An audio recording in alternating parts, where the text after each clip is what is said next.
C'est à quelques centaines de mètres de Brion, le bras de décharge. Le quoi? Le bras de décharge qui sert à décharger la rivière Ouagnin en cas de crue. Samuel, comment ça marche exactement? Donc un bras de décharge, pour faire simple, c'est une seconde rivière qu'on a créée pour contourner le village de Brion.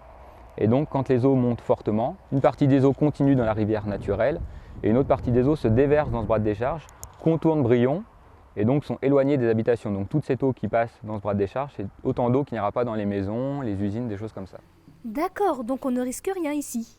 Mais on dirait qu'il n'y a pas que de l'eau dans ce bras. Suite à sa mise en place, il y a tellement d'eau dans le sol qu'il y a une véritable zone humide en fait, qui s'est mise en place. Au début, on pensait qu'on allait avoir un bras de décharge avec un peu d'herbe et c'est tout, juste pour évacuer l'eau.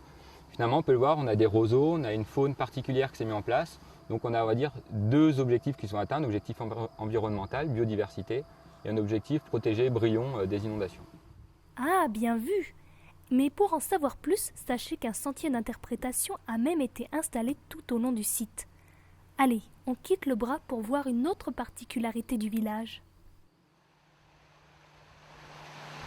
Là, on est sur la commune de Brion et je me trouve juste devant le pont au-dessous duquel passe la rivière, le bras du lac. Donc c'est la rivière par laquelle s'écoulent les eaux du lac de Nantua. Nantua est en amont d'où on se trouve. Donc il y a le terme de pont double pour leur architecture. Il y a eu un deuxième pont qui a été fait, celui qu'on peut voir sur le bras du lac. C'est lié à des travaux donc début 19e siècle. Des travaux ont été faits pour évacuer les eaux du lac de Nantua. Donc on a créé entre guillemets une rivière, ce bras du lac. Et donc il fallait bien que les gens de Brion puissent passer. Donc on a créé un deuxième pont sur le bras du lac pour que les gens puissent continuer à circuler et pas être bloqués par cette nouvelle rivière entre guillemets. Malin! C'est sûr, entre bras de décharge et pont double, Brion a su dompter ses rivières, pour mieux en profiter.